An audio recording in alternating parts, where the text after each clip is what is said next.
Pada sore hari, Evi pergi ke tempatnya Bukar untuk membeli gula pasir, teh, kopi, dan rokok. Bukar bertanya di dalam hati, selama ini Evi belum pernah melihat Evi merokok, sedangkan suaminya pun juga telah lama pergi. Seingat dia, dulu suaminya juga tidak pernah merokok.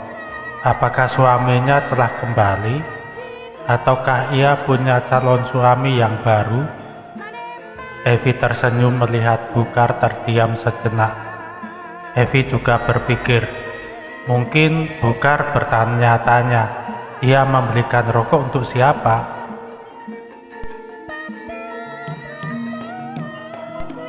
Membelinya 1 slop pula, kata Evi. Berapa Bu semuanya? Bukar terbangun dari keheranannya, kemudian berkata, oh iya, katanya sambil tersenyum, kemudian menghitung harganya. Setelah membayarnya, Evi pulang.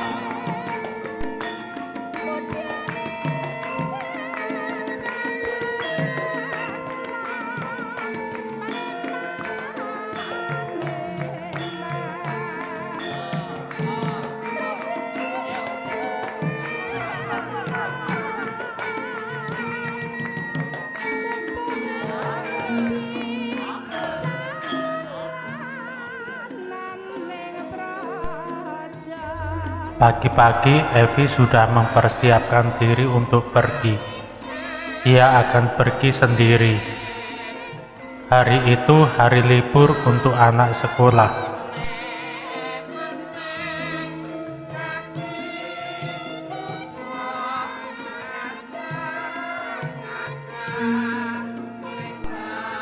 Sedangkan Pak Ratman masih bekerja seperti biasanya, masih bekerja di kebun. Sebenarnya pekerjaan tinggal sedikit, tetapi oleh karena semak-semak dan rumput liar cepat sekali tumbuhnya, jadi sebenarnya pekerjaan juga tidak akan pernah habis, karena kebun dan taman itu sangatlah luas, perlu perawatan.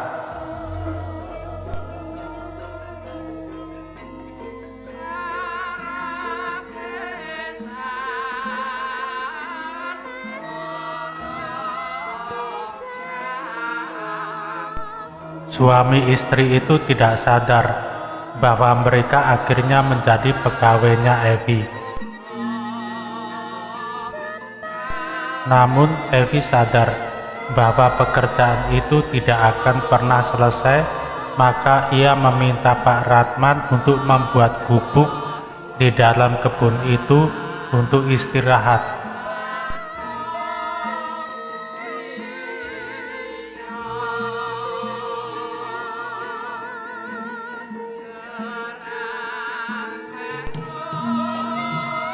Ia juga minta kepada mereka untuk dibuatkan kandang ayam, karena ayamnya anak-anaknya mungkin akan beranak pinak.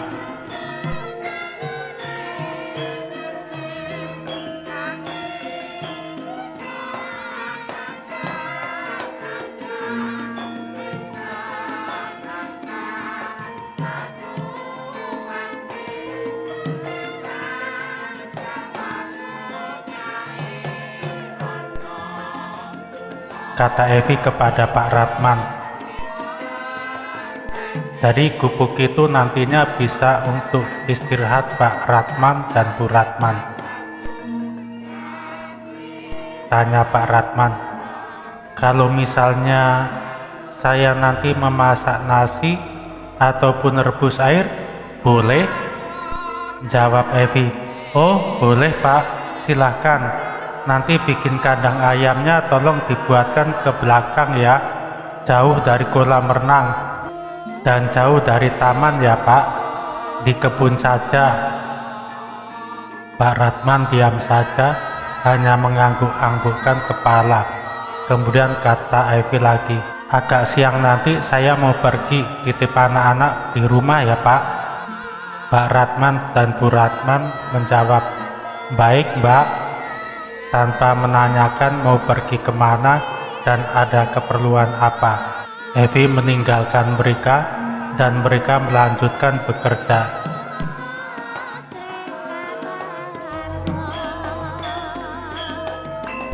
Evi kepada anak-anaknya berkata, "Mama nanti mau pergi pulang malam, kalian yang rukun ya."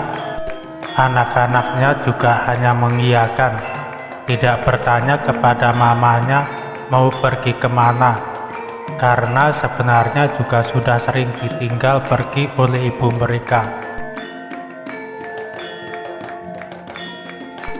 Sementara itu, Hari dan adik-adiknya di dalam rumah. Evi ke rumah tetangga menuju ke kebun suwung menemui Bu Hesti dan tetangganya yang lain.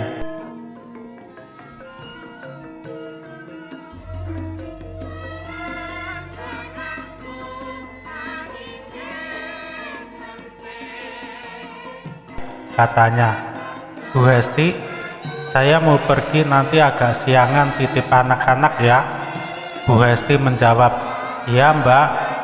Bu Hesti pun juga tidak bertanya mau kemana, tetapi ia hanya berpikir, sudah biasa Evi meninggalkan anak-anaknya untuk pergi. Jadi dianggap hal yang sudah biasa. Evi memberikan uang kepada Bu Hesti dan tetangga yang lainnya yang biasa dititipi anak-anaknya.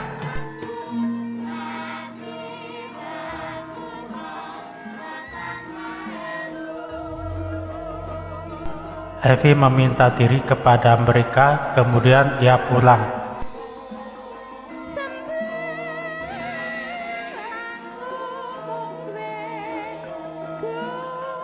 Sampai di rumah, ia memasak untuk anak-anaknya.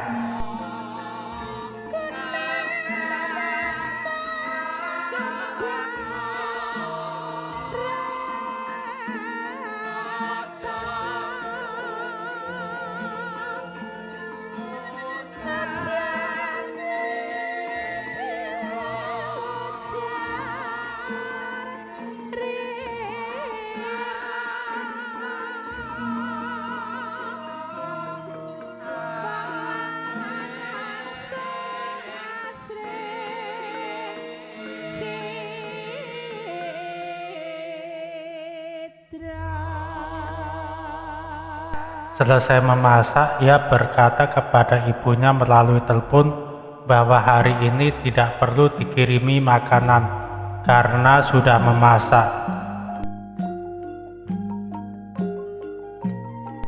Selesai memasak, ia pergi dengan mobilnya keluar kota menuju ke sebuah dusun di lereng gunung.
Sampai di dusun itu, ia segera mencari Pak Kusuma dan Mbok Kusuma.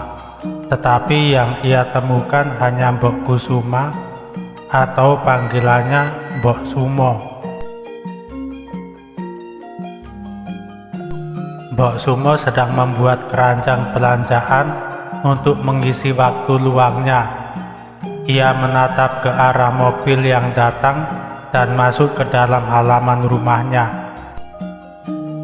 Setelah mobil itu berhenti, keluarlah seorang wanita yang ia kenalnya.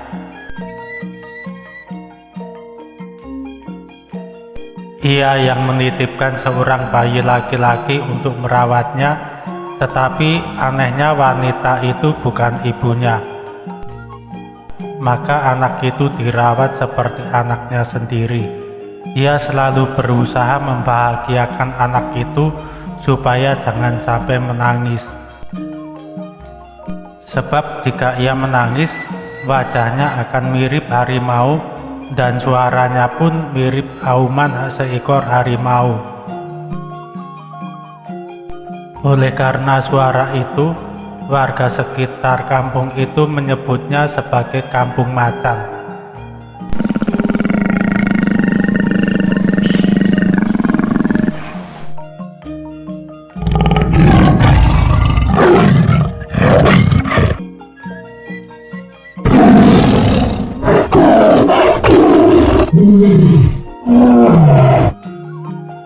Evi memberikan bingkisan kepada Mbok Kusuma berupa gula, teh, kopi, rokok, dan beberapa helai pakaian.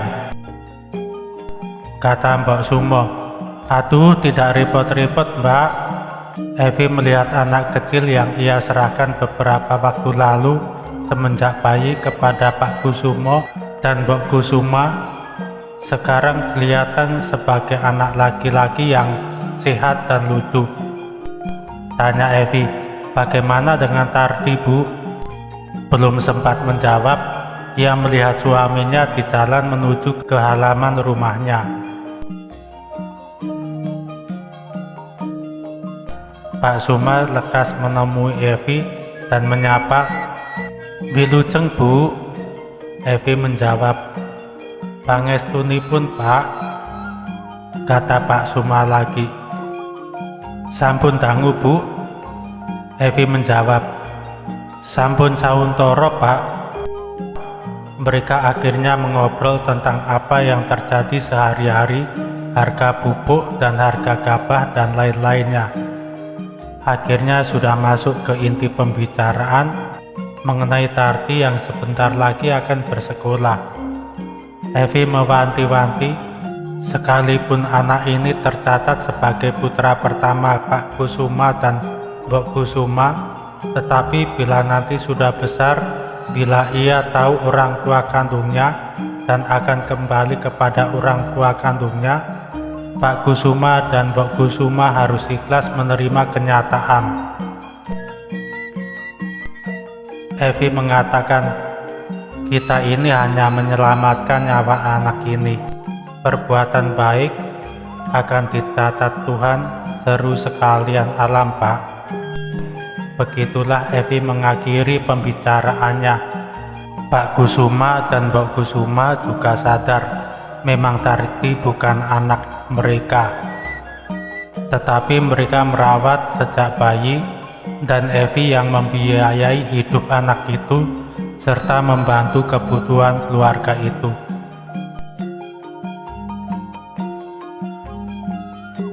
Evi menengok anak itu sekitar sebulan hingga 2 bulan sekali. Tetangganya dan keluarganya tidak ada yang tahu bahwa Evi membiayai hidup seorang anak laki-laki. Setelah berbasa-basi sebentar, Evi mohon diri untuk pulang.